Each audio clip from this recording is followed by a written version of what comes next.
ফারুকীকে পদত্যাগ করতে হবে, ব্র্যাকেটে উপদেষ্টা আসিফ। কেন এই কথা লিখলাম? একটা দারুণ ঘটনা ঘটেছে বাংলাদেশে। নিশ্চয়ই আপনি খেয়াল করেছেন যে আমাদের বিপ্লবী উপদেষ্টা জনাব আসিফ ভুঁইয়ার ফেসবুকে আইডি দেখা যাচ্ছে, কিন্তু কেউ তিনি আর পোস্ট হয়তো করতে পারছেন না, অবস্থা যা দাঁড়িয়েছে। হাসনাত, সার্জিস, তারপর আরো অনেকজনের আইডি তারা নিজেদের সিকিউরিটি ও নিরাপত্তার জন্য ডিএক্টিভ করে রেখেছে। পেছনে কে? ৭১ টেলিভিশনে মাত্র সাক্ষাৎকার দেখলাম যে নতুন প্রজন্মের সাইবার লড়াইয়ের যে অগ্রগামী সৈনিকেরা, তার মধ্যে একজন সাক্ষাৎকার দিয়ে বলেছে, বিপ্লবী উপদেষ্টাদের সাথে আমাদের কোনো রাগ নেই, আমাদের কোনো অভিমান নেই, আমাদের কোনো ক্ষোভ নেই। আমরা এই কাজগুলো কেন করেছি, কিংবা কয়েকদিনের মধ্যে আরো বড় ধরনের কাজ করব বাংলাদেশের বিভিন্ন সরকারি সাইটে, ওয়েবসাইটে। কেন? সাংবাদিকের উত্তর জানলাম।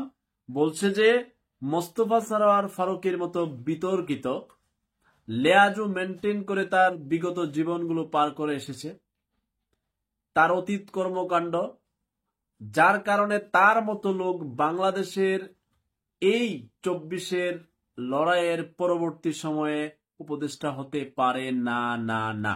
এবং তার বিরুদ্ধে সারা বাংলাদেশ থেকে প্রতিবাদ সরব হয়েছিল, তার স্ত্রী তিশা ছাড়া।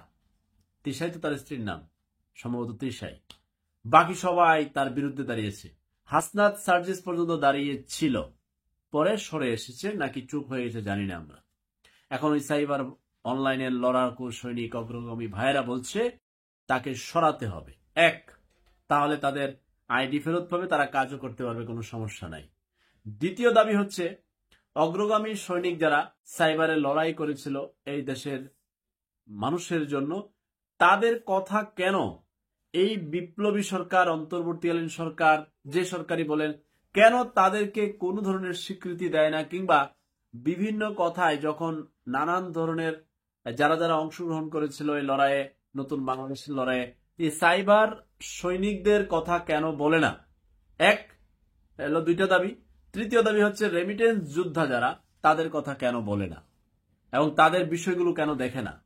রেমিটেন্সের যোদ্ধা যারা, আপনারা জানেন যে এখনো বিদেশ যাইতে ৫-৬ লাখ টাকা লাগে, পাসপোর্ট করতে গেলে সমস্যা, তার পরবর্তীতে প্রবাসীরা যদি সেখানে মারা যায়, তার দেহটাই দেশে আনতে গেলে পয়সা লাগে, তারা সুযোগ সুবিধা পাচ্ছে না, সেগুলো দিতে হবে। দারুণ কথা না? এবং দারুণ এক লড়াই না?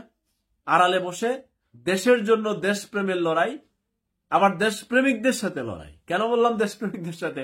উপদেষ্টা আসিফ তো দেশপ্রেমিক, সে যেহেতু নতুন বাংলাদেশ চাই, কোন দলের লেজুর বৃত্তি করে, কোন দলের প্রধানদের কাছে যেন সাধারণ মানুষ দাসত্ব করতে না হয়, তারা চায় এরকম বাংলাদেশ। তো এই লড়াইটা এখন কিন্তু একটা সমাধানে যেতে হবে।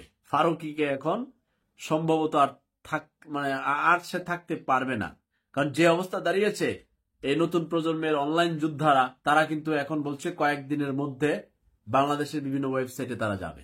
কেন যাবে? বলছে এই দাবিগুলো আপনি মানেন দেশের জন্য।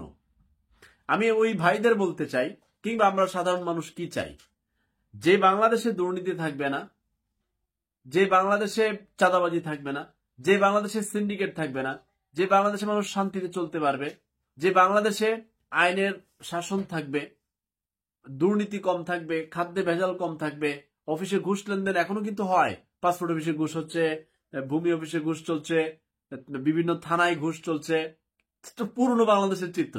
তো চিত্র থাকার জন্য তো এত মানুষ এই লড়াইয়ের সমর্থন দেয়নি। বলছে নতুন যারা ভবিষ্যতে রাজনীতি করবে, তারা যেন চাঁদাবাজি না করে, দখল না করে। তো তারা যদি পুরনো বাংলাদেশের চেহারা ফিরিয়ে আনে, পুরনো রাজনৈতিক দলের ধান্দাবাজি করে, তাহলে এই ২,০০০ মানুষের যান ফিরিয়ে দিতে হবে তাদের পরিবারে।